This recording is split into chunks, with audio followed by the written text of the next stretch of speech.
I've been talking to you about the conscience. Well, it's simply because when you come into 1 Corinthians and you get to chapter 8,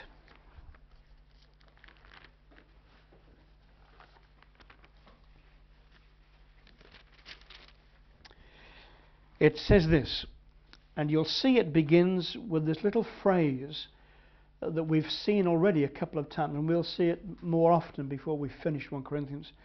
Now concerning. Paul had received the letter from the church at Corinth, and obviously in the letter there were lots of questions.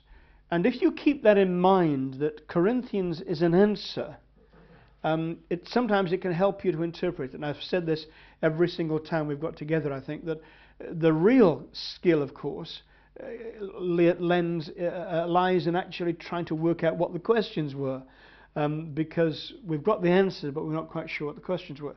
But sometimes you can see things, and I'll suggest something a little bit later on in this particular session now, where something that Paul says may be more easily understood if you think of it as Paul quoting from a letter and then just passing his comment on it. See what he says in chapter 8. Now concerning things offered to idols, we know that we all have knowledge. Knowledge puffs up, but love builds up. If anyone thinks he knows anything, he knows nothing yet, as he ought to know. We've said this again often as we've looked at 1 Corinthians. The prevailing fault of the Corinthian church was their independence, their arrogance, their self-centeredness. I've come back to this, I think, almost every week, but I'll come back because it's almost like the theme of 1 Corinthians. It comes from the first chapter. Every one of you says, I. I am of Apollos, I am of Cephas, I am of Paul, I am of Peter. That's just the pattern of it. Every single one of them supremely self-conscious.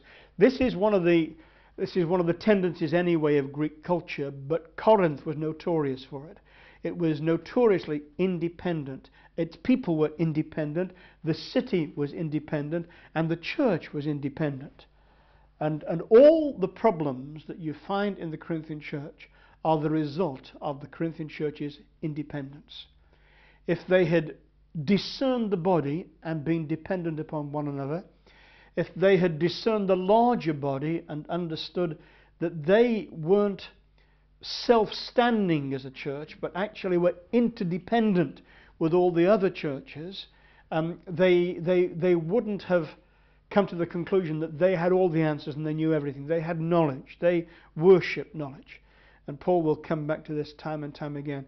It's interesting to see how many times knowledge is used in these next few verses.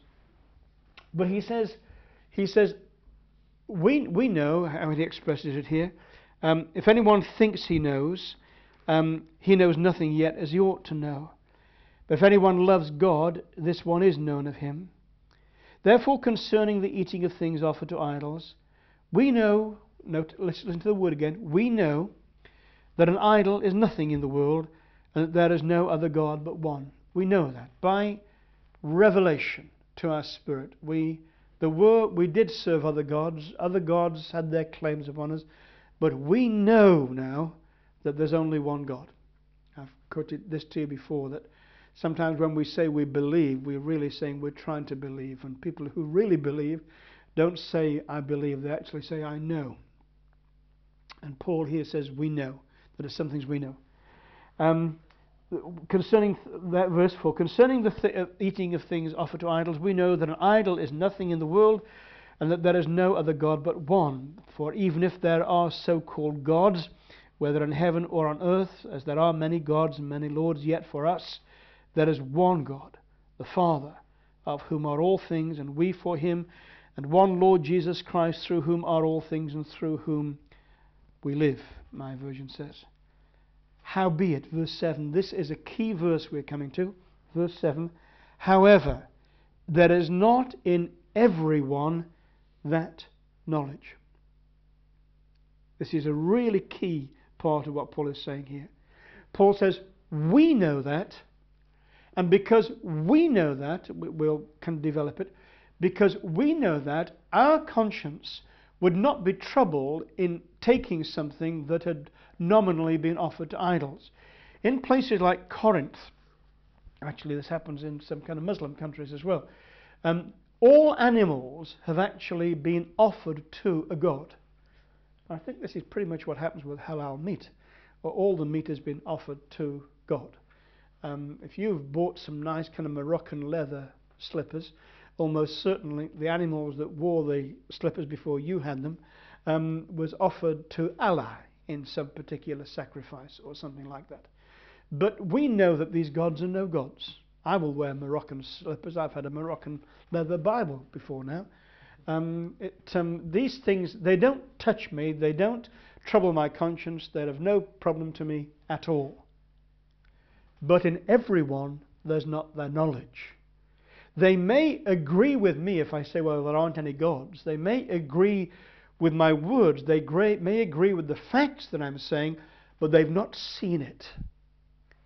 In them, there's not that knowledge. And conscience can only work with the information it has. It can only work with the knowledge it has. So if you have someone who, what they did in Corinth, for example, is that nearly all the animals would have been offered first of all to the gods in the different temples, and then sold on to the butchers, who then sold on the joints of meat in the shambles, and everybody would buy it. It would be almost impossible to buy a piece of meat that had not been offered to one of these gods. And Paul is really saying, now we know that it doesn't matter. We know that these are no gods. We know that it's nothing. But not everybody knows that in the way that you know it. And your conscience is at ease because you know it. So you can take these things and you can eat them, and it does you no harm. It does you no harm morally, psychologically, in your conscience. In any way at all, it does you no harm. But here's another person, and in them there's not that knowledge. Let me read on, verse 7. However, there is not in everyone that knowledge. For some, with consciousness of the idol, until now eat it as of a thing offered to an idol. And their conscience, because their conscience doesn't have the information your conscience has, their conscience, being weak, is defiled. But food does not commend us to God, for neither if we eat are we the better, nor if we do not eat are we the worse. But beware, verse 9, lest somehow this liberty of yours become a stumbling block to those who are weak. And this is why I call this particular session conscience, mine versus yours. The Christian does not live only in the light of his own conscience. Because God has bound them together with other men and women, he has to be conscious, if I'm going to get my teeth in a mess with this, he has to be conscious of the conscience of other Christians. He has to know not only how his conscience will react to what he is doing, he has to be sensitive to know how somebody else's conscience will react. And if someone who doesn't have that conscience, who doesn't have the consciousness that idols are nothing, actually takes meat that has been offered to it, the meat will be haunted by his consciousness that this thing actually been offered to idols. And the judgment inside him that's setting up and saying, should I eat it, shouldn't eat it, it doesn't have the information to make the same judgment as your conscience made. And it'll make a different judgment. And if you ride roughshod over somebody else's conscience, if you're not conscious of the effect that your liberty is having on someone else's conscience, you may defile their conscience. You will damage their conscience. This delicate instrument that God has given to them, you need to be sensitive of it. There's a little phrase here, if I can see it. Verse 11, look at this little phrase. This is such a powerful statement. And because of your knowledge shall the weak brother perish for whom Christ died. Paul is saying Christ didn't please himself. He didn't hold on to his right to be independent. He gave up everything for the sake of others. And this is the way Christians behave. Christians don't live self-righteously in the sense of saying, well, this is all right for me, I can do it. Because Christians don't live unto themselves. They don't look upon their own things. They look also upon the things of others. That's what they do. So the decisions that they make are not for their own personal comfort and liberty. If nobody else existed, well, they could do all kinds of things. But their conscience actually is subject to the sensitivity of someone else's conscience. And I did say I would see if I could find this verse for you. I think it's probably in chapter 10. Yes, chapter 10, he returns to this theme. Chapter 10, verse 28, he says this. 10 and verse 38. But if anyone says to you, this was offered to idols, he's just said, incidentally, verse 27, let's read from verse 23, I'm sorry. All things are lawful for me. I said that there may be some statements in here which are actually quotations that Paul is taking from the letter that was written to him. It may be that in the letter that was written to him, someone said, well, we're not under the law. All things are lawful to me. Now, Paul is taking up this quotation. He's not agreeing with it. He's just quoting their quotation. Because that isn't the end of the story. There's more to say. You can't just say, all things are lawful for me. You have to go on and say something else.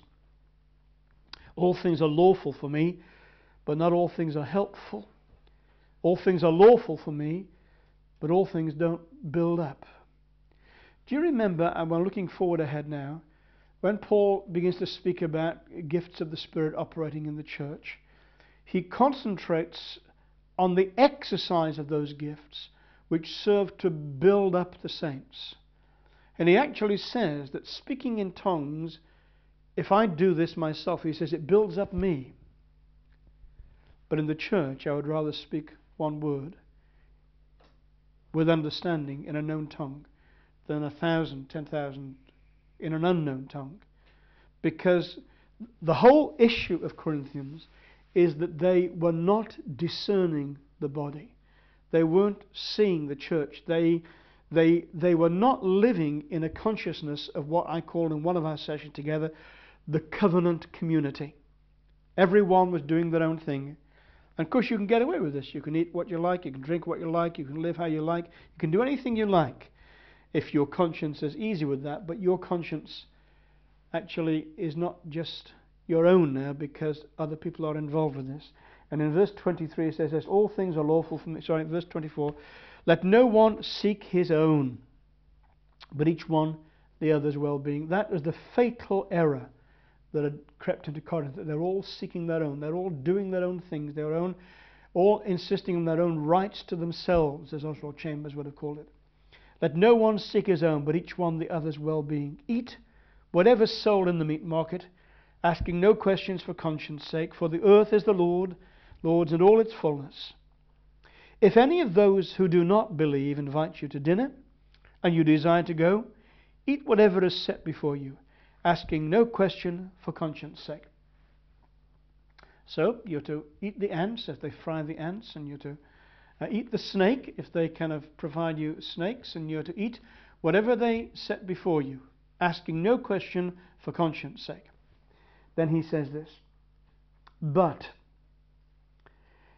in other words, if they are not asking any questions, don't you ask any questions.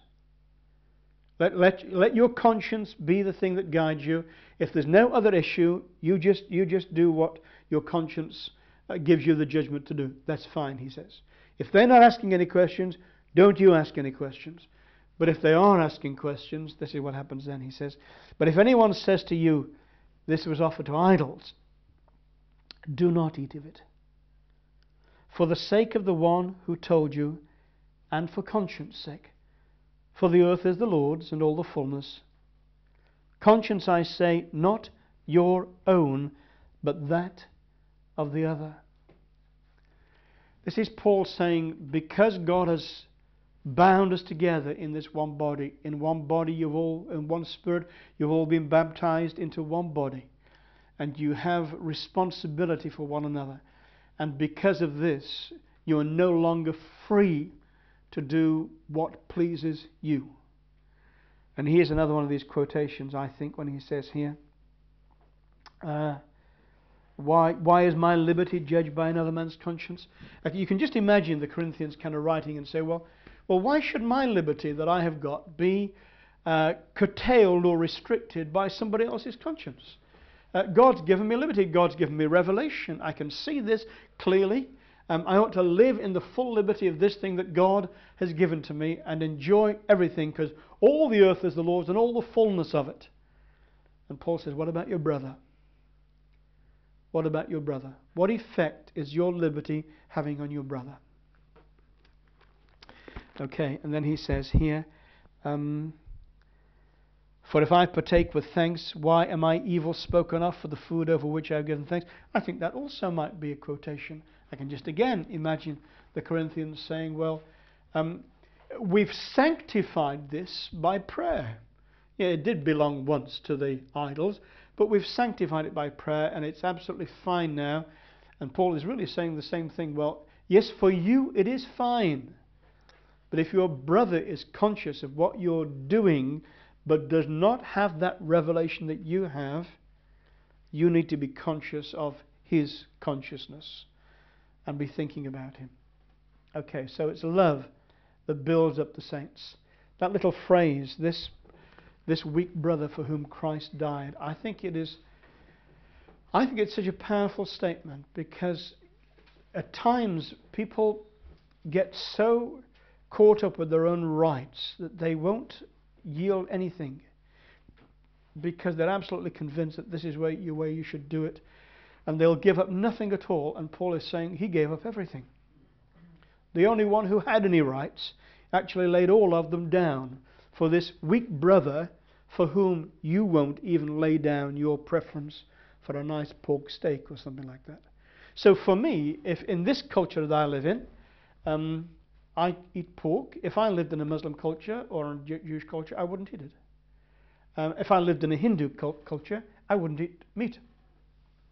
In this multi kind of ethnic group we're in, I don't think these things are quite that sort of quite the same issue. But if I thought that this was an issue, if I thought that as they see me eating this thing, they're thinking that's been offered to idols, then for their sakes, Paul says it, doesn't he, in Romans?